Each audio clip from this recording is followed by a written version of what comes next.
ಈ ಕಡೆಗೆ ಇರಾನ್ ಏನ್ ಮಾಡ್ತಾ ಇದೆ ಅಂದ್ರೆ ಇರಾನು ಅಷ್ಟೇ ಅರಬ್ ಜಗತ್ತಿಗೆ ಬೆಂಕಿ ಹಾಕ್ತಾ ಇದೆ. ಇರಾನ್ನಿಂದ ಕೂಡ ಬ್ಯಾಲಿಸ್ಟಿಕ್ ಕ್ಷಿಪಣಿಗಳು ಡ್ರೋನ್ಗಳ ಅಟ್ಯಾಕ್ ಆಗ್ತಾ ಇದೆ.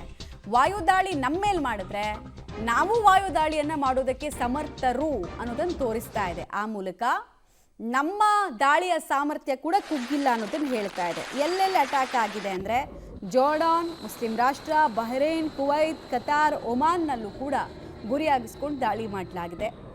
ವಾಯುದಾಳಿ ಬೆನ್ನಲ್ಲೇ ಸೈರನ್ಗಳು ಕೂಡ ಈ ದೇಶಗಳಲ್ಲಿ ಮೊಳಗಿದ್ವು. ಜೋರ್ಡಾನ್ ಏರ್ಪೋರ್ಟ್ನಲ್ಲಿ ವಿಮಾನಗಳ ಹಾರಾಟವನ್ನು ಸ್ಥಗಿತಗೊಳಿಸಲಾಗಿದೆ. ಈಗ ಮತ್ತೆ ಜಗತ್ತು ಯುದ್ಧದ ಮನಸ್ಥಿತಿಯನ್ನು ಗಟ್ಟಿ ಮಾಡ್ಕೊಳ್ಬೇಕಾಗತ್ತೆ. 137 ದಿನಗಳಾಗಿದೆ ಯುದ್ಧದ ಪರಿಸ್ಥಿತಿ, ಅನಿಶ್ಚಿತತೆ ಸೃಷ್ಟಿಯಾಗಿ.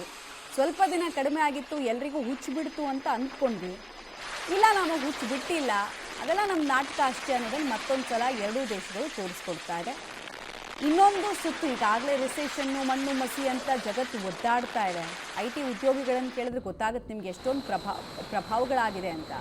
ತೈಲದ ಸಮಸ್ಯೆಗಳಾಗುತ್ತೆ. ಡೀಟೇಲ್ಸ್ ಅದ್ರ ಬಗ್ಗೆ ಕೂಡ ಕೊಡ್ತೀವಿ ಮುಂದಿನ ಹಂತದಲ್ಲಿ. ಡೀಟೇಲ್ಸ್ ಕೊಡ್ತಾರೆ ಶಬೀರ್. ಒಂದು ಕಡೆಗೆ ಅಮೆರಿಕ ನಾವು ಇನ್ನೇನು ಇರಾನ್ ಮೇಲೆ ಎಷ್ಟು ದಾಳಿ ಮಾಡಿದ್ದೀವಿ ಅಂತ ಹೇಳಿದ್ರೆ ಅವ್ರ ದಾಳಿಯ ಸಾಮರ್ಥ್ಯವನ್ನೇ ಕುಗ್ಗಿಸ್ಬಿಟ್ಟಿದ್ದೀವಿ ಅಂತಾರೆ. ಬಟ್ ಇರಾನ್ ಕೊಡ್ತಾ ಇರುವಂಥ ತಿರುಗೇಟ್ ಕೊಡ್ತಾ ಇರುವಂತಹ ರೀತಿ ನೋಡಿದ್ರೆ ಅಮೆರಿಕ ಹೇಳ್ತಿರೋದು ಸುಳ್ಳು ಅನ್ಸುತ್ತೆ. ಇವತ್ತು ಏನೇನು ಆಗಿದೆ, ಲೇಟೆಸ್ಟ್ ಅಪ್ಡೇಟ್ಸ್ ಏನೇನು ಸೂಚಿಸ್ತಾ ಇದೆ ಅಂತ? ಮಮತಾ, ಮಧ್ಯಪ್ರಾಚ್ಯದಲ್ಲಿ ನಡೀತಾ ಇರುವಂತಹ ಸಂಘರ್ಷ ಮತ್ತಷ್ಟು ತೀವ್ರ ಸ್ವರೂಪಕ್ಕೆ ತಿರುಗ್ತಾ ಇದೆ ಅನ್ನೋದಕ್ಕೆ ಬಹುಶಃ ಇದನ್ನು ಕೂಡ ಕಾರಣ ಅಂತ ಪರಿಗಣಿಸಬಹುದು. ಯಾಕಂದ್ರೆ ಅಮೆರಿಕದ ದಾಳಿಗೆ ಇರಾನ್ ಕೂಡ ಪ್ರತಿಕ್ರಿಯೆಯನ್ನ ಕೊಡ್ಲಿಕ್ಕೆ ಶುರು ಮಾಡಿರುವಂತದ್ದು. ಸೊ ಹೀಗಾಗಿ ಅಮೆರಿಕದ ವಿರುದ್ಧ ಅಥವಾ ಅಮೆರಿಕದ ಮಿತ್ರ ದೇಶಗಳ ವಿರುದ್ಧ ನಿರಂತರವಾದಂತಹ ದಾಳಿಯನ್ನ ಮಾಡುವಂತ ಕೆಲಸವನ್ನ ಕೂಡ ಈಗ ಸದ್ಯಕ್ಕೆ ಇರಾನ್ ಮಾಡ್ತಾ ಇರುವಂತದ್ದು.